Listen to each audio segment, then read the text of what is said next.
believe there were two ladies who wanted to ask questions.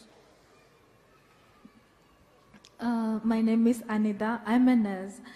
Sir, I want to know the difference of the Christian and Muslim. And do you think the Christians are not a true follower of the God? Because I'm a Christian, I want to know the truth. Sister, I heard your question correctly. You said you want to know what is the difference between Christian and Muslim? Yes. That is the first part. Second part was what? And do you think the Christians are not a true follower of God? Do I think that Christians are true followers or not? Sister, the major difference between the Christians and Muslims, as I said earlier, that there are many similarities, but there are differences also.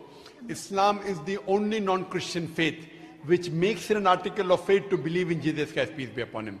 We believe that he was one of the mightiest messengers of God. We believe that Jesus Christ, peace be upon him, that he was the Messiah, translated Christ. We believe that he was born miraculously without any male intervention, which many modern day Christians today do not believe. We believe that he gave life to the dead with God's permission. We believe he healed those born blind and lepers with God's permission. The Muslim and the Christian are going together. But one may ask, then where is the parting of ways? The parting of ways is that most of the Christians believe that Jesus Christ, peace be upon him, claimed divinity, that he was God.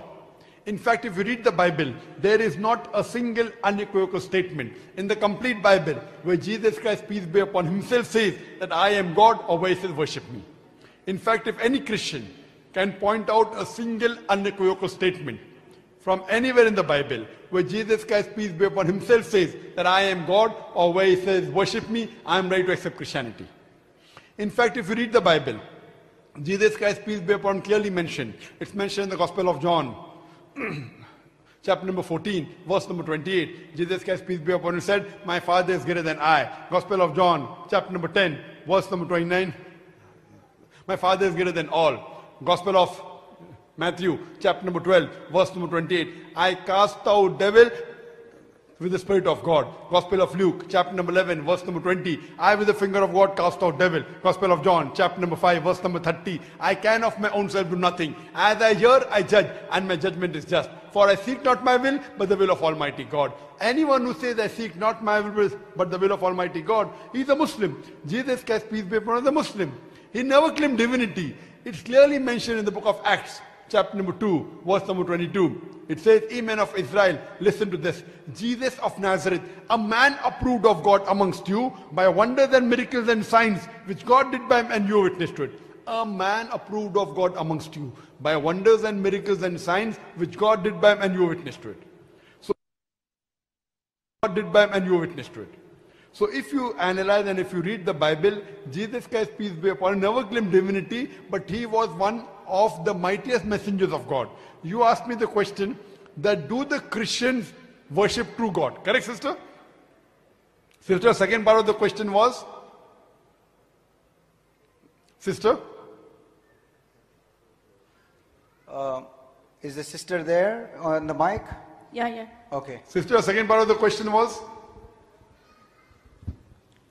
Do you think the Christians are not a true follower of God? Yes. Do you think that the Christians are not the true followers of God?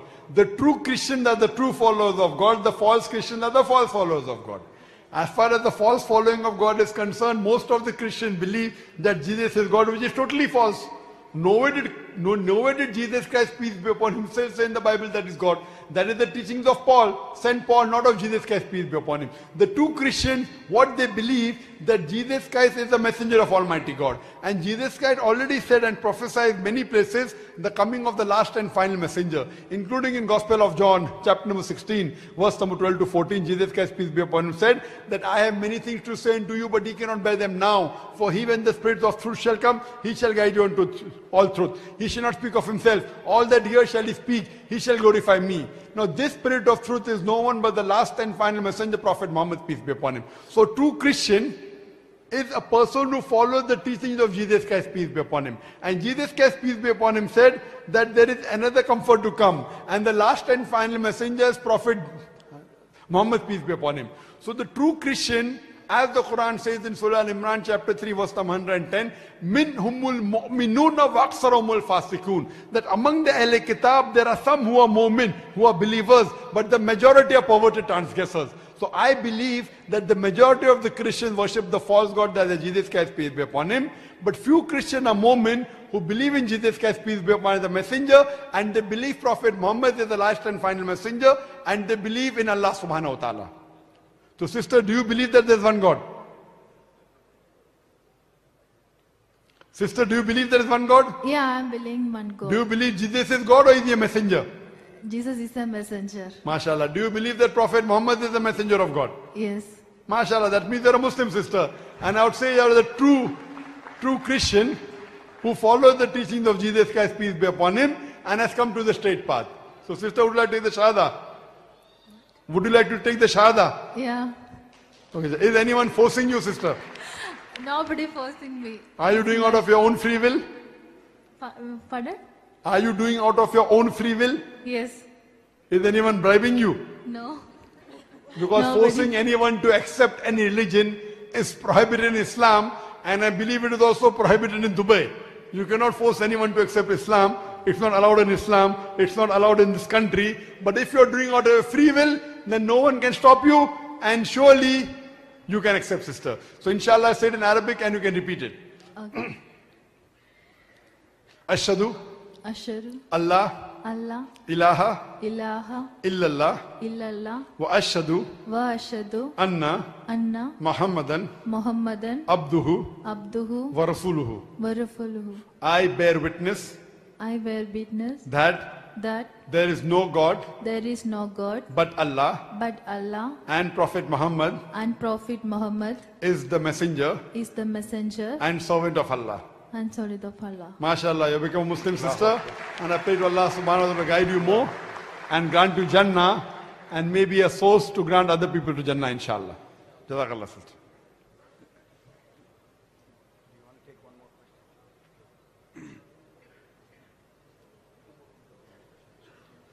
Brother, we have 2 more shahadas. Allahu Akbar. Inshallah there. So we will go through the Shahada procedure, inshallah.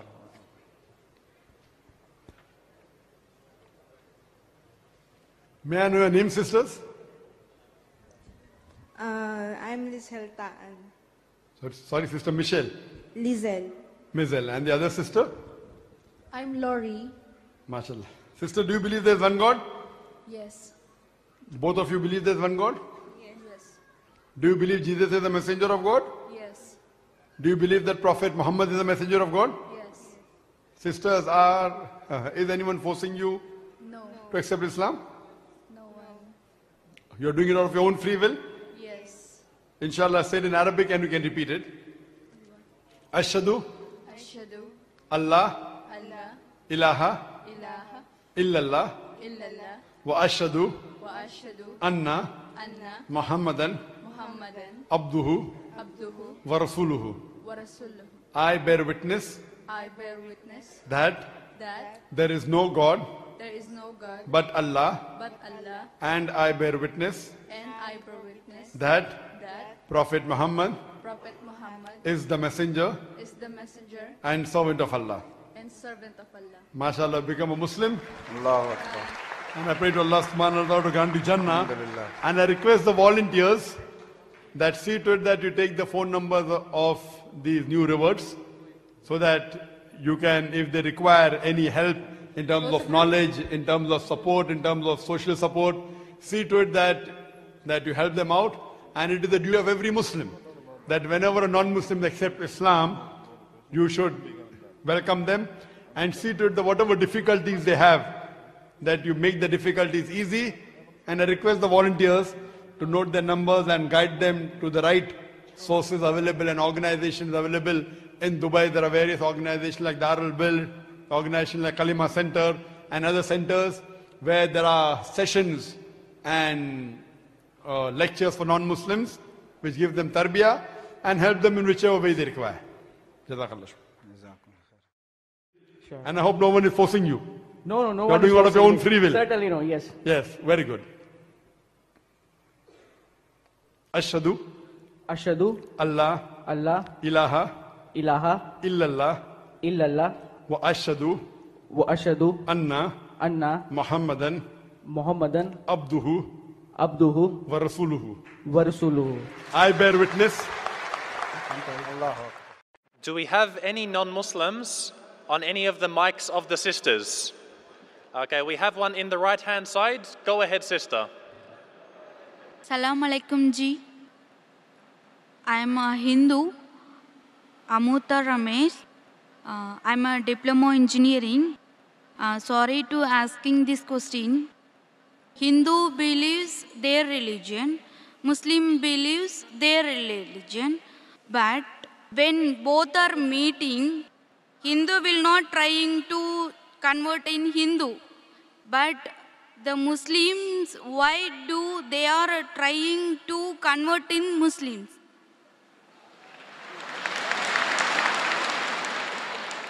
Sister, if I understood your question correctly, when Hindus meet Muslims, they don't try and convert the Muslims to Hinduism, correct? Yeah. But when the Muslims meet the Hindus, they try and convert the Hindus to Muslim, correct? Correct. Sister, it is like giving an example. There is a student who goes to school. Maybe he's in the 7th standard or 8th standard. There's another student who goes to postgraduate college. Postgraduate college. Maybe he's doing his master's. Now when they meet, will the school student try and teach the postgraduate, or the postgraduate will teach the school student? Sister, Yes. will the school-going student teach the postgraduate student, or the postgraduate student will teach the school-going student? Sister, I asked you a simple question, not a difficult question. Sister, have you understood my question? Yeah. So will a student going to school will teach a student going to a senior college, postgraduate college? Or No. will a student going to postgraduate college will teach a student going to the school? Post-graduated only. Correct. So in comparison, when the Muslims, what we believe, we are postgraduates. So when we meet our younger brother who are in school, it's our duty to share knowledge. We don't want to be selfish. I don't want to be selfish. You know, those who are selfish, the person should not be a graduate. You know, let him suffer. Let him be in school only. If he comes to college, postgraduate, he may take my job away. Those are selfish people. We, mashallah, we are selfless. It's our duty to spread the message of truth. So when we meet a non-Muslim, whether Hindu, whether Christian, whether Buddhist, we tell Ta'ala vila kalmitum sawa'im baina bainakum. Come to common terms. And we try and educate them. We don't want to degrade them. We try and educate them so that they can become a postgraduate. And both of us will get a good job. The good job is going to Jannah. So we don't alone want to go to Jannah. We want to take our brothers and sisters to Jannah. Sister, do you want to go to Jannah? Do you want to go to paradise? Jinnah. Do you want to go to paradise? No. Do you want to go to paradise, yes or no? I want to go to heaven only. Heaven, yes. Another name for heaven is paradise. There are some rules and regulations to go to heaven. As I mentioned in my earlier answer, according to the Hindu scriptures, according to the Quran, according to the Bible, if you want to go to heaven, you have to believe there is one God. You have to believe He has got no images, He has got no photograph, He has got no idols. Sister, do you believe in one God? Yeah, I believe Hindu only. You believe in Hindu God. Do you believe that God has got idols? No, God is not idol. So do you believe in idol worship? Idol version I am believing also. You believe in idol worship. Yes. So if God doesn't have idol, why are you worshipping the idol? Aren't you going against your Hindu scriptures? Your Hindu scripture says in Svetasvatara Upanishad, chapter 4, verse number 19, and Yajurveda, chapter 32, verse number 3, Na tasya pratima asti. Of that God, there is no image, there is no photograph, there is no painting, there is no statue, there is no sculpture, there is no idol. So do you want to follow your Hindu scriptures or you don't want to follow your Hindu scriptures? No, I want to follow my culture only, Hindu only. Culture, not your religion. My religion is Hindu only, I want to follow. But your Hindu religion is based on Vedas. Have you read the Vedas, sister? No. Isn't your duty you have to read the Vedas? When will you read it? Tomorrow? Or tonight? I don't know, I will try. I request you, sister, read the Vedas tonight. No, but No, but why you can't read it at night? You can read at night, sister, no problem. Veda and Quran you can read day, you can read night, no problem. My request to you, sister, go home, go on the internet, type the references I gave. Yajurved chapter 32, verse number 3, Shweta Upanishad chapter 4, verse number 19. You know, in Kishanganj, I gave a talk in Kishanganj just 2 weeks back. And it was a 3-day program. First day, it was a talk. Second day, open question and session only. Third day was talk and question. On second day, and the deadline in India is 10 o'clock on Supreme Court. But when 10 o'clock was over, one intellectual Hindu came and told, you know, Dr. Zakir, what are you trying to do? You're talking about communal harmony, what are you trying to convert and blah, blah, blah, blah, blah. I only believe in Bhagavad Gita, I don't believe in Veda. I wanted to answer him, but the time was up. So I told him, when you come tomorrow, inshallah, I will give you the first chance. The next day, when I gave him the first chance to ask the question, he said, full night, I did research. I phoned the scholars of Hinduism, the Pandits, and I was shocked that they said that whatever you told 100% was correct. In Hinduism, there is one God. Hindu scriptures speak about Prophet Muhammad, peace be upon him. He said, I could not sleep the full night. So he made my job easier. So I'm requesting you, sister, that tonight you go home. If you don't have any Pandit to ask, you can Google, you know. Sheikh Google, we say Sheikh Google. Or Pandit Google, go there, type all the references, try and find out, and tomorrow you can come and ask the question again, sister. Inshallah. thank you.